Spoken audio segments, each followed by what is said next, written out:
Back in 2008, there was this small indie film that you may have heard of called Twilight. With 5 films, future projects, and over $3 billion grossed, it was always inevitable for someone to come along and rip it off. So now I present to you the Twilight iceberg. There isn't much here. At the top you have the Twilight series. You know, this is like your Twilight, Eclipse, and whatever else came after that. Below that you have probably the most known Twilight parody in Vampire Suck, one of the many parody films made in the 2000s, even though this came out in 2010, rocking a solid 4% on Rotten Tomatoes. Below that you have Breaking Wind, which came out 2 years later, and I've never seen it, but I saw the trailer once, and I would say there's no reason to watch this.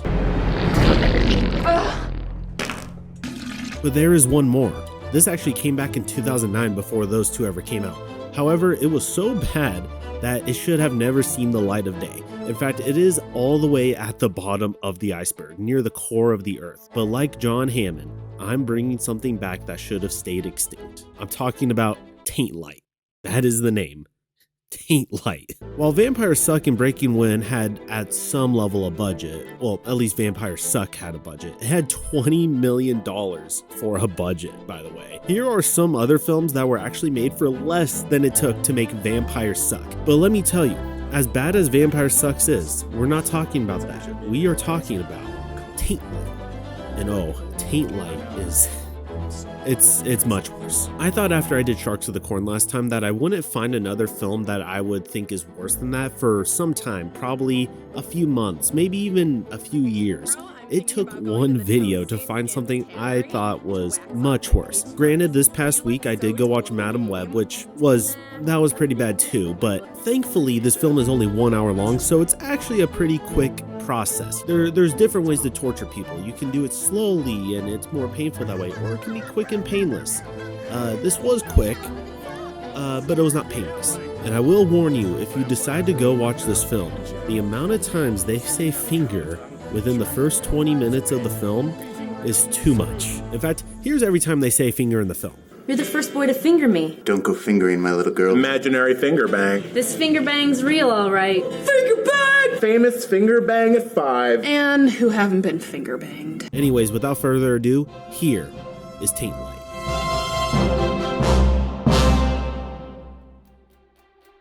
We start off with the production company already setting us up for failure. This company actually has made quite a bit of other films, which actually might be worse than this one, but that's a future problem. And we meet a man who is taking a dump. He hears a sound, and as he investigates, he gets chased off into the woods. We also get this shot where it starts as a Dutch angle on a tree, then pulls out as he clings onto the tree. That is what I call cinema. They actually repeat the shot multiple times later in the film. As he starts going back at it, apparently this POV doesn't like that and kills him. After a profane title card, we meet our main character, Stella. Like Bella, but you know, Stella. Clever. While in Twilight, her mom is dating a baseball player. Here, she is pitched something else. Due to an unfortunate case of committing suicide disease. We meet her father. Yes, this is her father. Son of a cunt! As he talks about his daughter in a very creepy way. Oh. Looks like you still don't quite have any boobs yet, though. Oh well.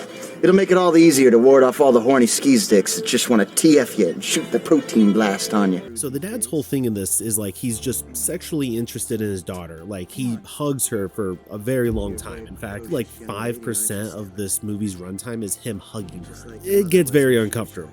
Dude even makes a fake camera frame with his hands as he checks her out. In her childhood room with a TV that would suggest she's probably over 30 at this point, we see the incredible set design in her room. He hands her his old magazine, as any father would, and she is saved when an old friend Jack shows up, apparently from heaven, with how bright it is outside. And so this was the point in the film. I was actually watching this with my brother, and we actually turned it off here because he got too uncomfortable. This was only 5 minutes into the film. God, I want to be in you so deep.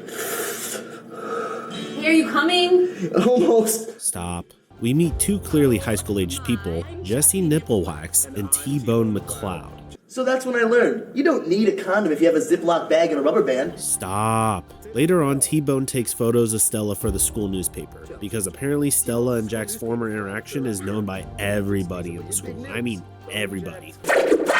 We get a vertigo shot as Stella sees the Molens, particularly Edgar Mullen. Well, I know he makes something throb, girl, and it ain't your heart. Hooty-hoo! I'm talking about her pussy. Film, we get it. You don't have to explain every sexual innuendo. God, I want him inside me. Stop. They get in a staring contest that Stella loses easily, because Stella, you're supposed to not blink. Later in class, when they are the only students in this classroom, we get close-ups of their eyes and their nose and their lips. Edgar smells something bad and leaves saying something I couldn't quite understand. How next time you fart, try saying excuse me. Stella has lunch with her dad talking about Michael Jackson for far too long for a film that is 1 hour. And then we meet a new character. You remember old Jacques Dequeef, don't you? Played by writer and director of this film, Chris Seaver. We don't need to talk about him because he triggers too many painful memories. However, I do have home video of me sitting on cow dung, trying to hit flies away and beating my own scrotum. Now we see a woman running through these overexposed trails being followed. She thinks she is safe when she runs into Raoul, who is just Stella's father in a bad Slash cosplay. She's bitten, which not only turns her into a vampire, but changes her accent. Oh, Face Stamos, you're here! Something's chasing me! Like a snotty, badass vampire bitch! Let that word fart through your blood. Fart through your blood? Fart through your blood. They explain to her that there are other vampires in town like the Mullins, who twinkle in the daylight. They have a name for them, which I won't use here, but they do say it multiple times in the film. Stella is out in the parking lot where a drunk mime almost runs her over before Edgar jumps and stops it. Apparently no one else saw this, but what was all this? Stella, what was that? Who saved you? It must have just been the wind. Oh, and apparently the mime died. So Stella has a dream about Edgar when she is awoken. Edgar! Whoa! Dad!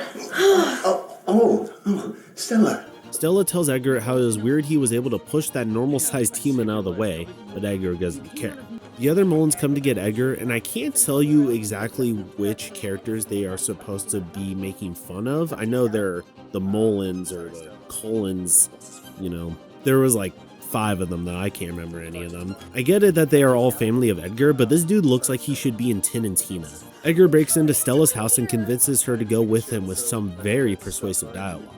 My brain is saying no, no, no. But your pussy is saying yes, yes, yes. Follow your pussy, Stella.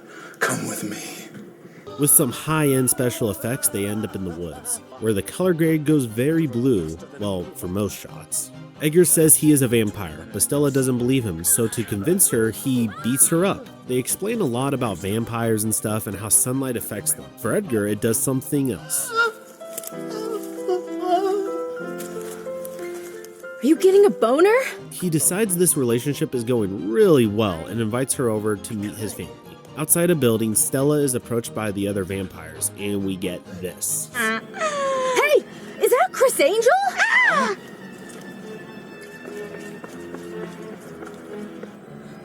Hey! Hey!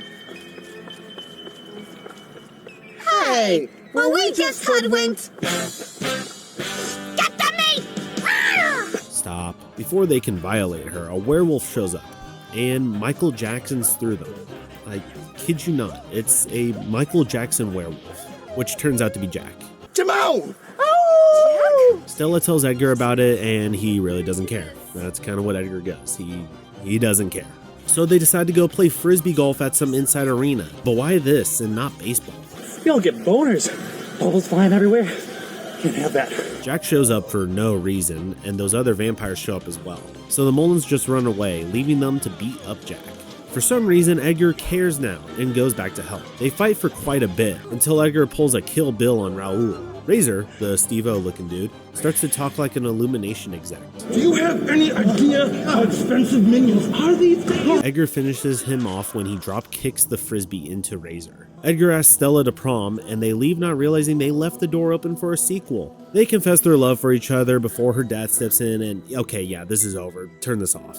Ironically, of the 3 parody films, this actually had the highest rating at a 26%. The writer and director Chris Seaver has gone on to direct over 80 different things, including Sex Squatch 2, Teen Ape vs. Sex Squatch. Someday maybe I'll get there, but I'm not ready. Many other actors went on to do other films very similar to this as well, probably under the same low budget films production company. That seems to be a connecting trend there. But if there is something to take away from this movie, anything can make it onto Netflix. Seriously, this film actually was on Netflix at one point. With hard work, a camera, and a flimsy spoof plot, you can make a film too.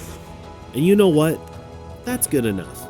Anyways, thank you for watching this video. If you want to go watch Taintlight, you can go and find it on the internet. I won't tell you where, but if you wish to seek it out, you can if you want to torture yourself. Anyways, thank you again for watching this video, and watch something better.